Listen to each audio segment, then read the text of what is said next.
Bueno, un cordial saludo para todos. Queremos aprovechar este video para explicar un tema o unos conceptos que nos han venido preguntando. Sobre todo porque uno de los temas que más ha generado controversia en las reformas a la salud que se han presentado al Congreso de la República es el tema de las EPS versus las gestoras de salud y vida.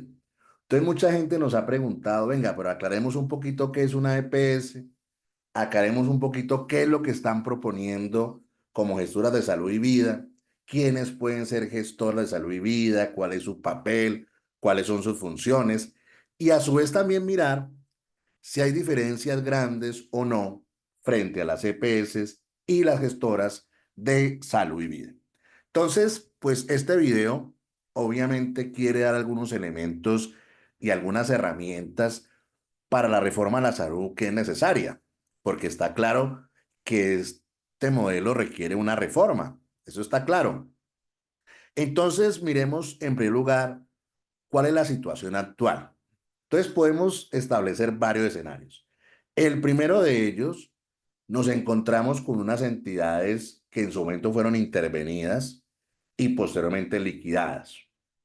Para recordar, y quién no lo podría olvidar, tenemos Saluco EPS, Café Salud EPS, Medimás EPS, que son entidades que se encuentran en liquidación y que lo que está claro es que estas entidades a mucha gente le quedaron debiendo, entre ellas prestadores de salud, IPS y también profesionales de la salud, y a la fecha esos dineros no les han llegado a estos acreedores. Es decir, han pasado muchos años y estas entidades casi que ese dinero lo tienen perdido. También tenemos en la actualidad pues otras EPS que se encuentran intervenidas, como son la Alianza Medellín Antioquia EPS, Sabia Salud EPS, Asme Salud EPS, Ensanar EPS, Famisanar EPS, Sanitas EPS y la nueva EPS. Estas actualmente se encuentran intervenidas y administradas por un interventor con su equipo de trabajo. Pero a su vez también otras EPS han solicitado el retiro voluntario como EPS. Y ahí encontramos a la EPS Sura, encontramos a la EPS Compensar y encontramos a la EPS Salud Bolívar. ¿Esto qué quiere decir? Que en la actualidad hay unas EPS intervenidas, unas EPS que están dando retiro voluntario y otras EPS que están, digamos, funcionando como EPS. Entonces, también la pregunta que nos han hecho es, bueno, ¿y en qué estado se encuentra el proyecto de reforma a la salud? Pues en este momento en ningún estado, porque pues las reformas que se presentaron, pues no fueron, digamos, aprobadas por el Congreso de la República. Esa es la situación actual. En esa situación actual, pues hay unos aspectos que nos parecen claves mencionar y que cualquier reforma a la salud debe tener en cuenta. El primero de ellos, y es que la ley estatutaria en salud, que es la ley 1750 en el año 2015, consagró la salud como un derecho fundamental, autónomo e irrenunciable. Y por ese motivo, ese es fundamental la salud que comprende, pues una atención oportuna, eficaz, con calidad, buscando qué? Preservar, mejorar y promocionar la salud. A su vez, esa ley estatutaria habla de la integralidad. ¿Qué quiere decir esto? Pues que el servicio de salud debe ser organizado de manera que completa para prevenir, paliar o curar la enfermedad, independientemente de una enfermedad o condición de salud de la persona. Y a su vez, algo también que es muy importante es que esta misma ley estatutaria en salud habla de una prohibición en la negación de prestación de servicios. ¿Esto qué quiere decir? Que no se le pueden negar servicios a las personas en Colombia relacionadas con el derecho fundamental a la salud. Y a su vez, pues también se reconoce la acción de tutela. ¿Qué quiere decir esto? Que tanto desde el punto de vista normativo como desde el punto de vista judicial o jurisprudencial hay un gran reconocimiento y unas grandes garantías en materia de derecho fundamental a la salud que cualquier reforma no puede desconocer. Y también Hay otro aspecto que consideramos muy importante para entender, digamos, el tema de cualquier reforma a la salud, y es lo que denomina la unidad de pago por capitación, que es lo que se reconoce a las EPS actualmente. Inclusive para el año 2024, pues la UPC régimen contributivo es de 1.444.086 pesos, y obviamente con un mayor valor también para algunos lugares, sitios, etcétera, etcétera. Entonces, miren, ¿qué es lo que está claro? Que las EPS hoy tienen un dinero reconocido que se denomina unidad de pago por capitación. Muchos actores han coincidido, tanto las EPS como algunos prestadores o algunos teóricos, que el dinero que se le entrega a las EPS no alcanza para cumplir en virtud, digamos, del derecho a la salud versus la unidad de pago por capitación. Otro tercer punto que sí nos parece determinante en esto es que no podemos desconocer que a la fecha hay unas deudas con las IPS y unas deudas con los trabajadores de la salud.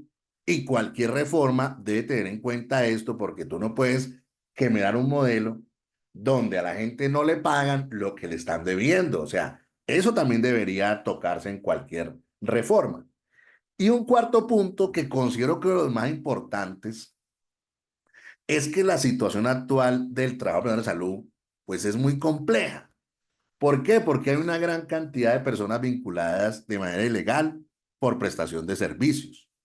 Otros grupos vinculados también por figuras que hacen mal la tercerización y la intermediación laboral, es decir, prácticas ilegales. Esto quiere decir que por regla general, en el sector de la salud, lo que prevalece no es la contratación laboral, prevalecen otras formas de contratación que denominamos precarias. También, ¿qué se observa? Incumplimiento en los pagos. También, ¿qué observa? Todavía contratación a manual tarifario IS 2001. Y ya lo he dicho muchas veces, ni el Seguro Social existe y el 2001 pues ya ha pasado hace mucho rato. En este contexto y con estos precedentes y antecedentes, pues quiero explicar de manera muy concreta pues las diferencias que se han planteado entre las EPS y las gestoras de salud y vida. Frente a las EPS que he tomado, pues la ley 100 de 1993. Y frente a las gestoras de salud y vida, pues lo que he tomado es lo último que se presentó y que se aprobó en la Cámara de Representantes relacionado con la reforma a la salud, que obviamente en la Comisión Séptima de la República, pues fue archivado. Entonces, miren, las EPS, ¿cuál es su definición? Pues en primer lugar, que tienen varias actividades muy importantes. Una, afiliar a las personas. Otro, registrar a los afiliados. Otro, recaudar las cotizaciones por delegación. Sí, o sea, las EPS recaudan, no sé, pero por delegación. Y también, pues de las funciones más importantes de las EPS es prestar o garantizar a la gente el plan obligatorio de salud. Entonces, ¿qué sucede? Esa función de las EPS que les acabo de mencionar, pues ¿con qué se subsidian? Pues con la UPC. Entonces, ¿qué sucede?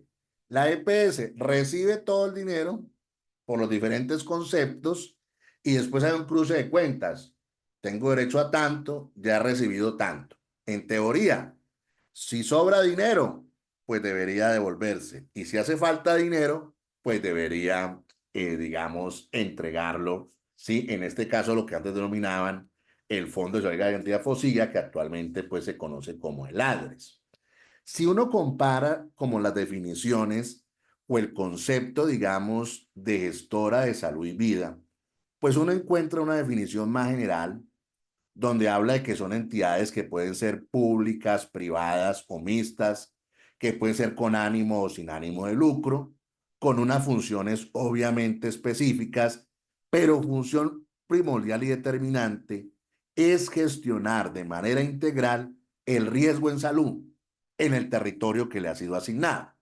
Entonces, si nosotros miramos o comparamos un poquito las funciones entre una y otras, lo que está claro es que las EPS por delegación tienen una función que recibir el dinero.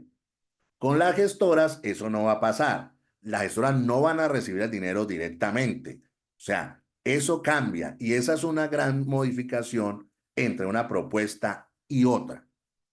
Si comparamos entonces las EPS con las gestoras en cuanto a las funciones, pues ya hay una función de la EPS que he mencionado, que es ser delegатarias de los recursos que se reciben, digamos, por aportes de los afiliados. O sea, yo, por ejemplo, me afilio a la EPS, hago unos aportes, todo el mundo hace aportes, eso lo recibe la EPS y después hay un cruce de cuentas. He recibido tanto, tengo derecho tanto a la UPC. Si hace falta, el ARES debería generar lo que hace falta y si sobra, pues ese dinero debería devolverse o tenerse en caja para futuros ejercicios. Pero si nosotros miramos las funciones de las gestoras, pues lo que está claro es que las gestoras ya no van a recibir las cotizaciones. Lo que está claro es que se les van a asignar un 5% del valor del per cápita asignado para financiar la atención de salud mediana y de alta complejidad. Pero además pueden recibir un 3% de incentivos de acuerdo a los resultados de la población, digamos, asignada. Entonces miren que aquí quiero mencionarlo y es claro, las EPS reciben el dinero directamente de las cotizaciones y también de la UPC que entrega lo nacional. Las gestoras no van a recibir directamente recursos. Ahora voy a explicar cómo va a ser ese tema. Pero miren, eso que le mencioné previamente es una diferencia muy grande entre un sistema y el otro. En la actualidad, las EPS reciben los recursos. Con la propuesta de historia de vida no recibirían los recursos. Pero si uno mira detenidamente y compara claramente las funciones entre una y otra, la diferencia no es mucha en estas funciones que les voy a mencionar. Porque, por ejemplo, dice que es la ley 100 en materia de EPS. ¿Cuál es su función? Pues promover la afiliación. ¿Sí? Lo otro, que pues obviamente, ¿qué van a hacer las gestoras? Pues obviamente también un tema de afiliación, pero también lo que van a hacer es identificar a la población en cuanto a los riesgos en salud. Las EPS, ¿qué van a hacer también o qué están haciendo según la ley? Organizar la forma y los mecanismos a través de los cuales los afiliados familiares acceden al servicio de salud. Lo que se utiliza más en el concepto de historia de salud y vida es gestionar el riesgo, obviamente en coordinación con unas entidades que se llaman CATS. Pero eso es muy parecido. O sea, definir cómo va a ser la atención. Eso es riesgo, para ser franco, desde lo jurídico, eso es similar. Las EPS también que van a definir los procedimientos para acceder a la atención en salud para el afiliado y su familia. Si miramos la historia de salud y vida, también van a hacer planes operativos para que las personas puedan recibir una atención en salud, obviamente con dos entidades muy importantes que aquí se hablan de CATS y redes integradas de servicios de salud. Lo otro, las EPS hoy remiten una información sobre las novedades laborales, sobre los ingresos, sobre las enfermedades. Las gestas de salud y vida deberían tener un sistema de información y atención de la población. Si uno mira, es una función muy parecida a la otra. La función de la EPS actualmente, ¿cuál es? Establecer procedimientos para controlar la atención integral, eficiente, oportuna. También las gestoras de vida que deben buscar garantizar el acceso oportuno y expedito de servicios de salud y servicios farmacéuticos. Entonces, si ustedes comparan una casilla frente a la otra, las diferencias no son muchas en la función de las EPS y las gestoras. La gran diferencia, como lo dije, es quién va a recibir los recursos. Y a su vez, pues esas son las actividades muy importantes, hablando de esas funciones, y es que las EPS pues reciben cotizaciones directamente, pero a su vez también su derecho son la UPC, que hay ahí como un cruce de cuentas. En cambio, las de salud y vida, pues como no reciben directamente, puede recibir hasta un 8%, de acuerdo pues, al número de afiliados, que lo mencionaba, digamos, anteriormente. Pero ¿qué pasa? En las EPS yo recibo los recursos de las cotizaciones y a su vez recibo la UPC. Esos son los recursos. Y yo mismo hago la qué? La distribución y digo, me deben tanto, me hace falta tanto, deben pagármelo. O me está sobrando, tengo un excedente. Si usted mira el proyecto de Historia de Salud y Vida, pues al revés. Aquí las gestoras no reciben nada por anticipado. Lo que van a recibir es unos dineros por parte del ADRES. Entonces, ahí sí hay una diferencia muy grande entre lo otro. ¿Por qué? Porque el ADRES va a ser la figura grande que va la que va a generar, digamos, este tipo de recursos y este tipo de actividades y funciones. Entonces, miren, de esta manera quisimos hacer este video para explicar un poquito como las diferencias entre las EPS y las gestoras de salud y vida. Y quiero sacar algunas conclusiones. Primero, que yo creo que es importante trabajar un proyecto de reforma a la salud, sí, que se presente en el de la República, porque en esta coyuntura de EPS intervenidas, unas pidiendo retiro voluntario y la otra de liquidación, pues honestamente las cosas no pueden quedar así y no todo puede ser reglamentado vía decreto, porque hay que establecer unas reglas puntuales para que la gente y los afiliados pues tengan el mejor derecho a la salud posible en este país. Segundo, que es muy importante, y ahí también quiero hacer un llamado porque yo pienso que es muy importante en esa reforma a la salud, pues una construcción por los diferentes actores.